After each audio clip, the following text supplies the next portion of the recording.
Y en esta segunda parte del programa nos metemos con contenido exclusivo. Se estrenó la semana pasada Miss Marvel basada en un personaje de cómic que es básicamente un adolescente pakistaní que vive en New Jersey. No es New Jersey, es Jersey City, perdón. Jersey City, que está ahí cruzando Nueva York, sí, lindante a New Jersey. Realmente es una serie entrañable protagonizada por una chica de 19 años que, bueno, ahí en la serie hace de una nena más joven, que la actriz es Iman Belani, que hace de Kamala, la hija de una familia pakistaní muy tradicional, que es fanática de los Avengers y de los superhéroes, que son los héroes de su tiempo, a quienes reconoce, y sobre todo fanática de Capitana Marvel. Esta chica, en el primer episodio, trata de romper alguna estructura familiar para ir a una convención que hay, la Avengers Con, y ahí va a ir disfrazada de su ídola, que es Capitana Marvel. Todo el primer episodio se articula en base a contarte el perfil. Obviamente es una chica que sufre algún tipo de bullying también en la secundaria, que tiene su grupito de nerds amigos. Funciona la serie como por momentos un high school, por momentos también una coming age, las historias de crecimiento, digamos. La verdad, es una serie entrañable y sobre todo también en este caso, como les decía en el bloque anterior, con Lightyear para ver con los hijos, ¿no? Sobre todo si los hijos son preadolescentes, para que vean también esta idea de la búsqueda de identidad, ¿no? Cómo romper estructuras, la conexión con el deseo de un adolescente, todos esos elementos están en una serie que es realmente muy divertida. Van a ser 6 episodios y obviamente es en este caso una fanática que termina descubriendo que ella también puede tener poderes y salvar al mundo como sus héroes, los Avengers. Se inscribe dentro del universo de Avengers y la verdad es un aire fresco dentro de todas estas historias de superhéroes que está tomando Disney de la franquicia Marvel, de la que es dueño también, y que está llevando a series de televisión, digo, más allá de las películas reconocibles. Los eventos obviamente son posteriores a Endgame, todos los eventos, digamos, ligados a la saga Avengers. Lo que sucede en este caso, que se concentra en Nueva York y en los barrios aledaños de Nueva York, también con una puesta en escena muy interesante. Pero profundizamos mucho en esta serie y hablamos con Sana Amanat, que es la productora ejecutiva, que también es guionista de cómics, que estuvo en el guión también y reperfilando el guión de esta historia. Hay muchas cabezas metidas que pensaron muy bien y nos habló, porque tiene una estética muy particular la serie también, de cómo lograron esa estética y también cómo define ella la serie y lo que es Iman, esa chica encantadora que hace de Kamala. Hi Hello. Sana, nice to meet you. Nice to meet you. Well, thank you for these minutes. I love this series, the tone, the backgrounds. Excellent. Congratulations for that. Thank you. About that precisely, what can you tell me about the production process to get that comic tone?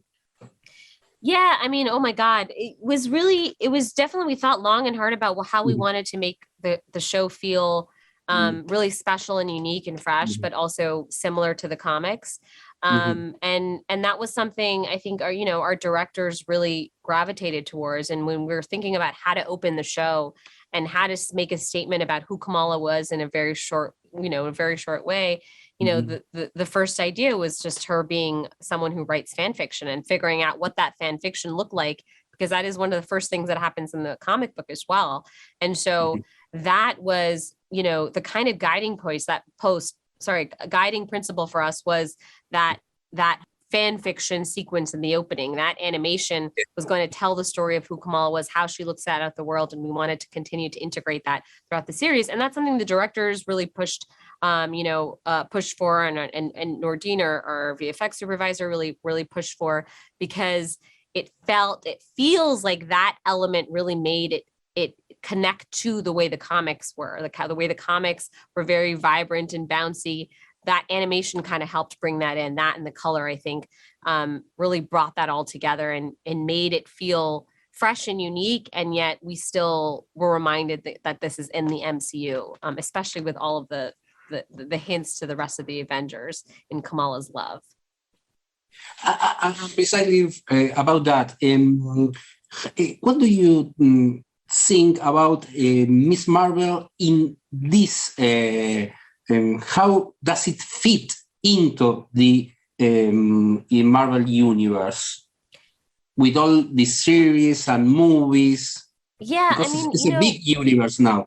it's a really big universe. I think what's so fun about Kamala's story, and it was the same thing with the comic book, was like we wanted it to feel like its own little pocket universe. We wanted to feel very special and grounded and its own thing. And yet at the same time, what's so great about Kamala coming out when she does, it's after all of these massive events in the Marvel universe, right? You're coming all the way up to Endgame, and all of these other characters have had their own experiences after that. But then you cut to sort of all of these young people, all these people who've just been regular civilians in the Marvel Cinematic Universe, right? Like, Yeah. and their perception of the world is quite interesting. It makes sense for the next chapter of the MCU to be through their perspective. And not one of those people is Kamala, who's so influenced by these heroes, and she's such a fangirl.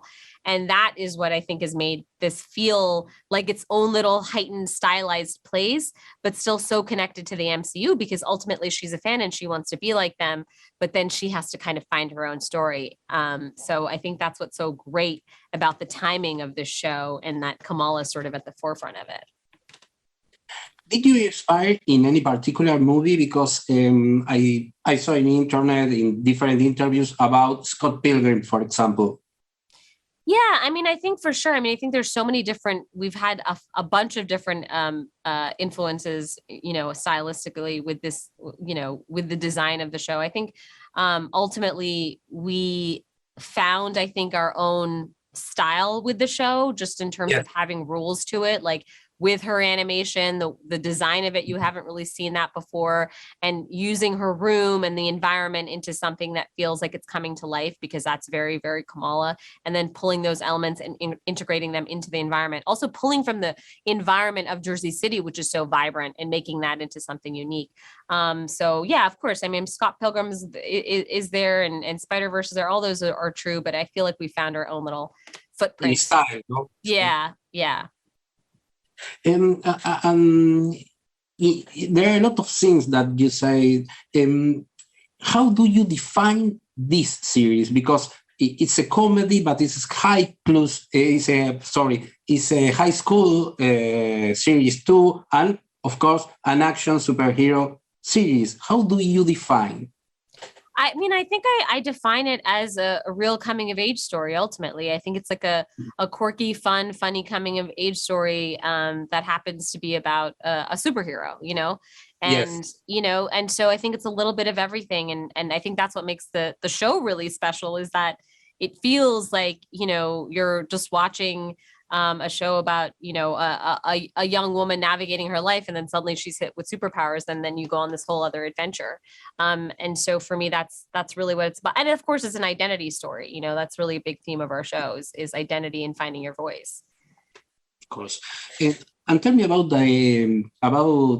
How is work with Iman? And because he's so perfect in this character, no? She's so perfect. That's what everyone's been saying. We're like, she's perfect. I'm like, I know. As soon as we cast her, we're like, yeah, she's her. Like, she's her in so many ways. And Iman's a joy. I mean, she's a treat, and she's a joy, and she's funny, and she's so much fun to be around. And and she's also 19 years old, and it's like I love how she's transformed Kamala into this real person, and yet really maintained what Kamala is all about. It's been incredible to find her. It's been a joy to work with her, and it's kind of wild. I'm just it's been exciting to see her star grow. I feel like she's going to be a really big star and do some wonderful things, and she's very talented, by the way. Incredible, really great storyteller, visual artist. She's gonna do some great things. And finally, you were in a lot of Comic-Cons, New York, San Diego. How do you deal with fans? Which is your relationship with them? I love fans. I love going to conventions. I have so much fun. I feel like it's kind of where I'm most myself. It's like a big, we're all kind of nerds and celebrate. And that's kind of what the show is. The show is like that. It's like a big celebration of fans and fandom. And I love it. Like I feel so alive. I go to panels. I feel so excited. People are so supportive and lovely. And, I'm so sad I haven't been to a convention in so long because of the pandemic. So it's a joy. It's such a joy being there. And I'm excited to go back, and they ask funny questions and silly questions and things that no one really asks, fans ask. And I think that's what I love about it. And we're so influenced. We influence them, but they influence us. We're so influenced by them. We care what they think, we really do. So it's really nice to go to those conventions. Well, thank you very much, Sana. Nice to meet you. You're very kind. Well, thank you again. Thank you. Thank you so much. It was so nice to meet you. Bye. Bye.